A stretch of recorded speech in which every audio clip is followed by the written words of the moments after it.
Hello and welcome to The Moment.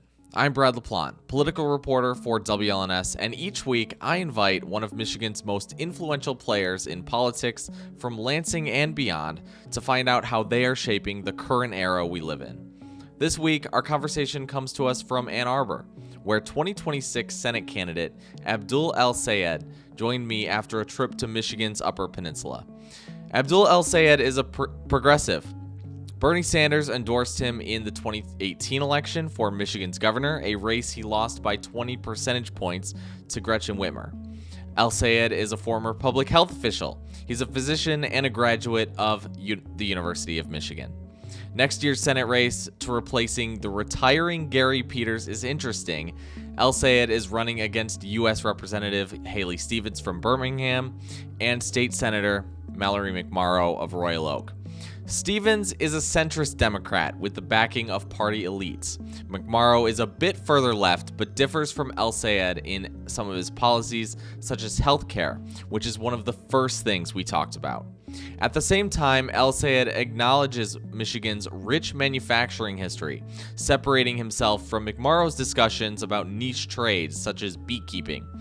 El-Sayed is not a politician, which is what makes him so interesting. This race for Michigan Senate is a temperature check for the Democratic Party and where it's at. Here is my interview with Abdul El-Sayed. One of your biggest campaign highlights is Medicare for all. I want to, for those who don't know, Medicare for all would create a government-run plan that automatically enrolls everyone and replaces most insurance. I'm correct. I believe that's a fair assessment. I'd have quibbles, but we can talk through those if you'd like. Of course, yeah. So I specifically want to address something that Mallory McMorrow, one of your opponents, she's been talking with voters on the campaign trail, and when she was asked about Medicare for all support, she said that she doesn't support it because she doesn't trust health insurance in the hands of RFK Jr. and Donald Trump, people like that. I guess what is your reaction to that? I'm really curious, and do you think that concern is valid? Yeah, it's disappointing. Let me just be clear about what Medicare for All is and what it does. It would guarantee every single American health insurance from cradle to the moment they live a long, healthy, productive life. It wouldn't go away if they got a job, lost a job, turned 26, got married, got divorced, like our current health insurance does. It would be the kind of thing that everybody could rest easy in having. It would also address the fact that our healthcare costs have been spiraling for a very long time, pricing a lot of people out. It would address the single most unaffordable and fixed part of a lot of people's budgets after, of course, their home. So the idea that we should not have this, to me, seems kind of ridiculous if you're running as a Democrat in 2025. And the most frustrating part of that was the fact that she was actively arguing against government programs. And you can imagine if folks used the same logic back in the 1960s, we wouldn't have programs like Medicaid, like Medicare, like Social Security. And so the logic that somehow we can't have nice things because someday, somehow, Republicans might actually run them, I just think is self-defeating on its own terms. She's running on a thing called a public option, which would be a government health insurance plan that you can buy into. But that part, buy into, is the problem because she precedes it by saying that she wants to offer universal health coverage. The problem, though, is that a lot of people can't afford health coverage of any stripe. And then, of course, there's the logical problem, which is guess who would run a public option? The very same people. So I, found the answer disappointing. And to me, I'm a physician, I'm an epidemiologist. I thought a lot about this question. I literally wrote a book on Medicare for all. And so I'd like us to have a conversation that starts with what we really can do for people, because if you don't believe in government, why run for government office in the first place? Yeah, and I don't want to focus, too much on, your opponents, but another issue that I've kind of been following is McMorrow's comments about the auto industry and manufacturing, and obviously Haley Stevens, the other opponent in this race in the Democratic primary, is her background is in manufacturing, right? And McMorrow said something that the Stevens campaign kind of took off on, which was that Michigan is too reliant on the auto industry, and basically was just saying that the state should diversify its economy into other sectors and do more than that. I wanted to know what your stance was, given automation, AI, Michigan's economy, and people worried about being replaced in the future. So I'll tell you this, my American story doesn't happen without the automotive industry here in Michigan. My dad literally immigrated here to become an automotive engineer. So the idea that Michigan does not own the future of auto, that to me is insane. And at the same time, we've got to be a bit curious about why we have not seen the kind of innovation, the kind of leadership out of the big three. And a lot of that has to do with the incentives facing big corporations and the ways that they have dominated our government space so that they don't actually have to face any real regulation. And rather than be focused on a quarterly bottom line, I would much rather our automotive industry be focused on the long term future of auto. And I think they've taken the eyes off the ball because too often the corporate leadership is more focused on whether or not their stock price and therefore their earnings are going to be positive. And so they play financial games rather than buckling down and focusing on betting on the future of our incredible engineering and manufacturing talent here in Michigan. And at the same time, right, when somebody says that we should diversify, what I'm hearing is they're giving up on the future of that manufacturing, the future of those engineers, and telling us that we should go and keep bees. And I love beekeeping, I love honey, but the idea that Michiganders are all planning to go do this for a living seems somewhat unsustainable.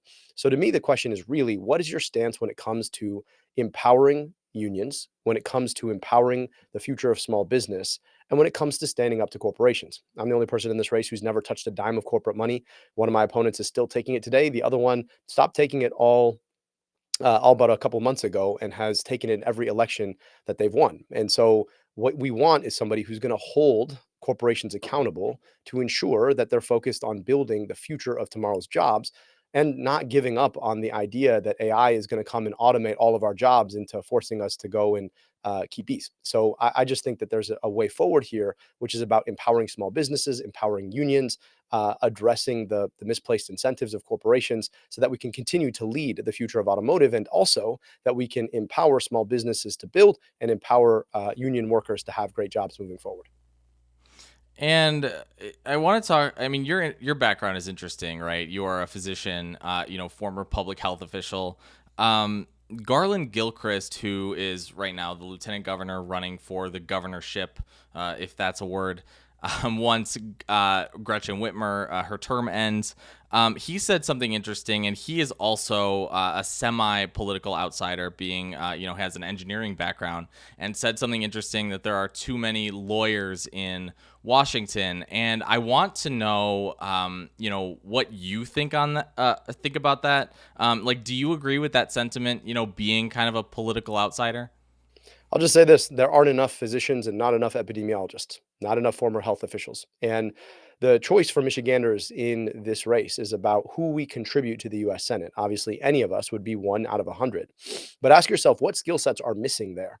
You're watching RFK Jr. run roughshod over our federal health agencies. You're watching him completely step on the science and the kind of research and development that our country has been known for since its inception.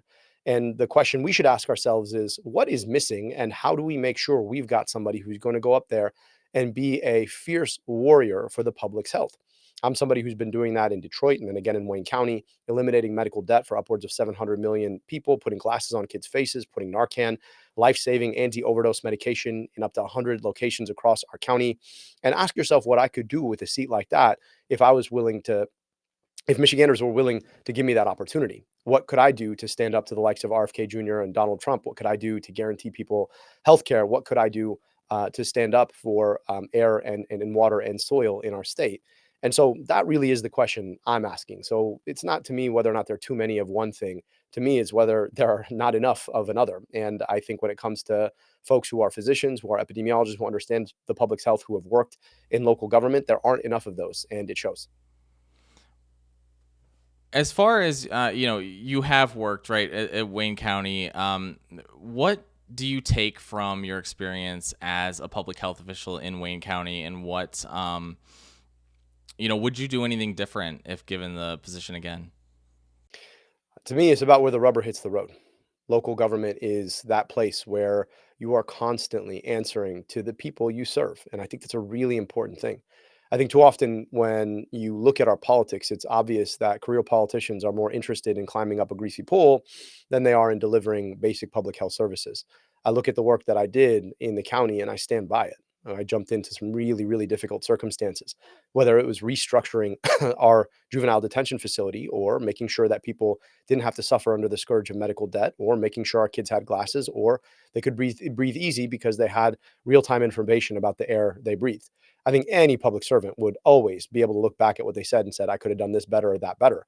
But when it comes to showing courage in the face of the things that are hurting people, when it comes to standing in the breach and taking on the biggest challenges that people are facing, when it comes to knowing how the public policy we're driving is going to affect real people, I'm really grateful for that experience. And I think we need more of that kind of grit in Washington, D.C. And do you worry, just regarding the Senate election, do you worry that yourself and Mallory McMorrow hold too similar of a coalition, that unless one of you drops out, that Stevens will, she's obviously more centrist, that she will win the election, the Look, primary anyway? what I'll tell you is this: I'm the only candidate in this race who's never touched a dime of corporate money. Both of my opponents have taken it willingly in every election they've ever won. I'm the only candidate in this race who's running on guaranteeing every single person guaranteed healthcare through Medicare for all. I'm the only person in this race who's talking about corporate monopolies and the impact that they've had on manufacturing in our state, on the financialization of our society, on the ways that they've bought and paid for too many politicians who do their bidding. I'm not a career politician, and I think I've distinguished myself, but I'm also somebody who's been in Michigan public service now for nearly a decade. I'm having the same conversation that I started a decade ago with Michigan voters. They know what I'm about. I haven't changed my tune on corporations and their impact, on guaranteeing people healthcare, on serving the broader public with a focus on how our policies shape local outcomes in communities across our state. So, if the question is, are you distinguishing yourself? Yeah, the question is ultimately one for voters. But I just got back from Houghton, Michigan. That's my second trip to the Upper Peninsula. I've been to 60 cities now. I've done over 125 public events. No matter where I go, I take every question that's asked and I answer it. And I think people are going to see the difference between me and generic Democrats. And I want to turn to Israel-Hamas, which has been in the news a lot lately, and you've been critical of Israel's government pretty much from the start. And then your opponents, right? You have Stevens, who has still. I talked with her last week, and she's, unsurprisingly said that did not call it a genocide. Disagrees with that notion. You've called it a genocide very early on. And then McMorrow shifted her stance on Gaza, now calling it a genocide. I want to know first of all, what is your view on the ceasefire agreement and arrangement? I just talked with a Palestinian student at MSU who spoke, about how it's really pro-Israel, doesn't hold Israel accountable, as he puts it, for what has happened in Gaza. I want to know what your stance is on that, and just as far as the ceasefire agreement goes. So let's start with the fact that peace is always a good thing. Okay. Anytime we can have more peace, that is good. The fact that children in Gaza are not sleeping in tents afraid of the future and afraid of the next bombing, that's a good thing. The problem, however, is that if you analyze what's already happened, you're already watching as the party that's been given all the power has violated that ceasefire.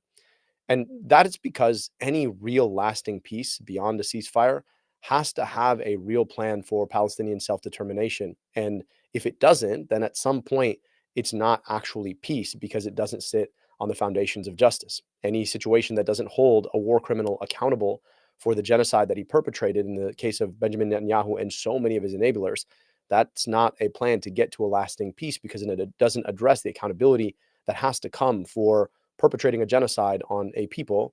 And ultimately, the bigger question for me is this: what did we as a country learn? Because I'm not running for senator from Tel Aviv or from Gaza. I'm running for senator from Michigan.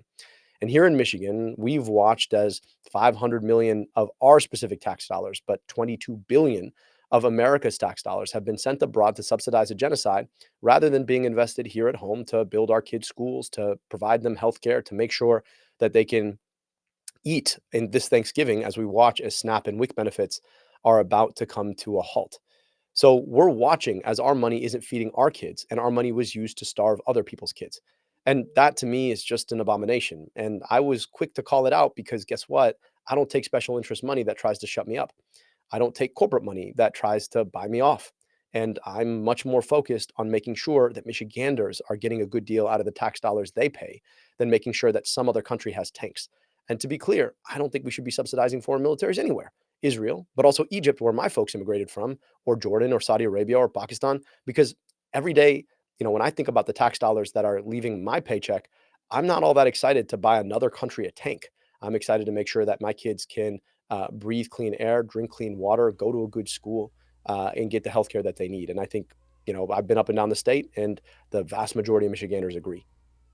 And you said earlier, when talking about Medicare for all, that Democrats should be more on board with it, right? It's 2025. People should be on board with Medicare for all. And I want to, I can't remember where I heard it from, but someone said the same thing about calling what's happening in Gaza a genocide. Do you agree with that? And do you think that Democrats should be supporting candidates, especially one for president in 2028, that don't speak out against Israel's offense in Gaza? Brad, I'm glad you asked this question because I've been up and down the state, and everywhere I go, people are saying foundationally different things than what Democratic officials are saying. And when you've got that big of a difference between what Democratic voters are saying and what Democrats in the party are saying, you got a real problem. And so when people ask why aren't Democrats winning? Why can't they beat Donald Trump? It's because they can't call out the obvious issues in our own party. And we're sitting here talking about standing up to Donald Trump, and we're talking about standing up to the big corporations. And if you can't even stand up to the enforced wisdom in your own party, how are you going to go and stand up to Donald Trump? It's absurd on its own terms. What happened in Gaza is a genocide. The scholars in Israel agree that it's a genocide.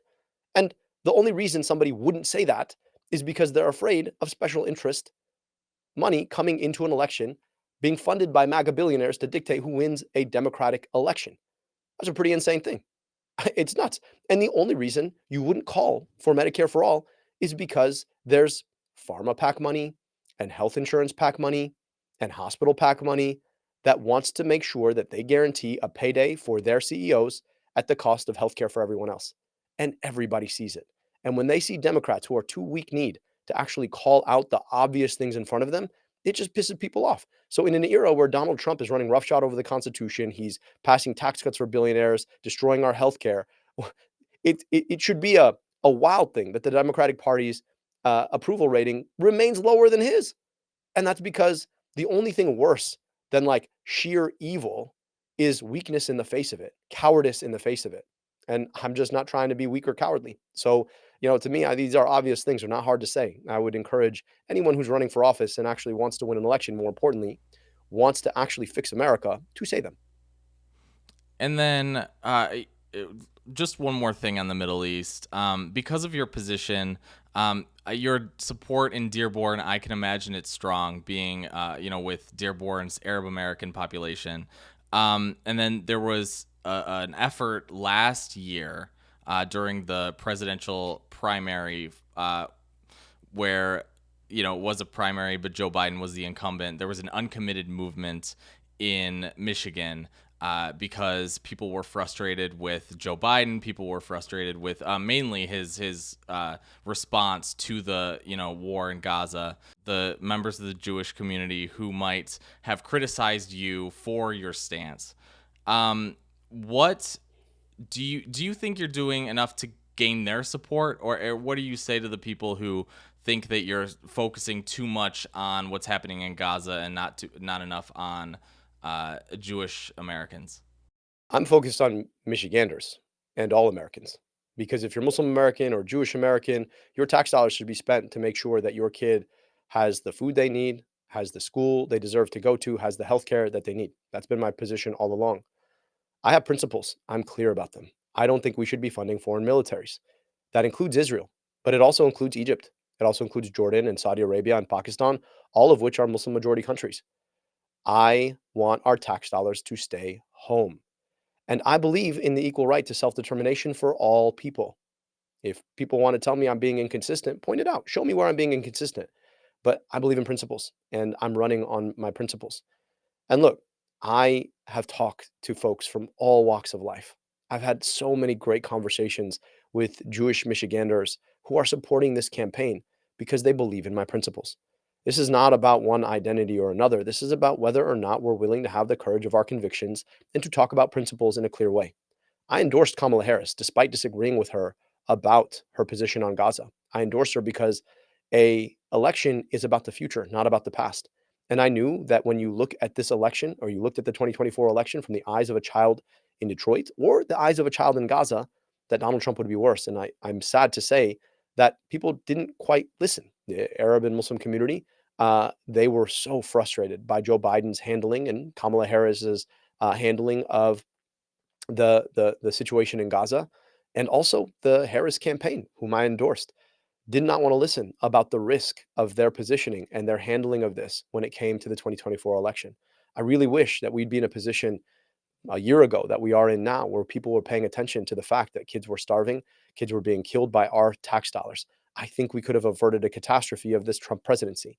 But my position's always been founded on principles, consistent, logical, honest, direct principles. And so my point is this: I think we should keep our money at home. I think we should be invested in our kids here at home. I do not want our money being sent abroad to buy other countries' tanks or to subsidize genocide over there. I want it being spent over here. And I'm consistent about that regardless of what country is the recipient of the money. And most importantly is this: I'm doing it because I care about Michiganders. Jewish Michiganders, Muslim Michiganders, atheist Michiganders, Christian Michiganders, doesn't make a difference. I want your kid to have a good school. I want them to have healthcare. I want them to be able to travel healthy, quality roads that aren't going to cause an injury. Those are simple things. And any senator from Michigan should want those things for our people.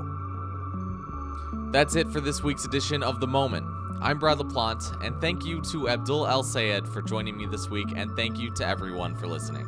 This episode was produced, written, and edited by me. Our digital director is Duncan Phoenix. Our news director is Jam Sardar. WLNS is a CBS affiliate and a Nexstar station. Thanks again, and we will see you again next week.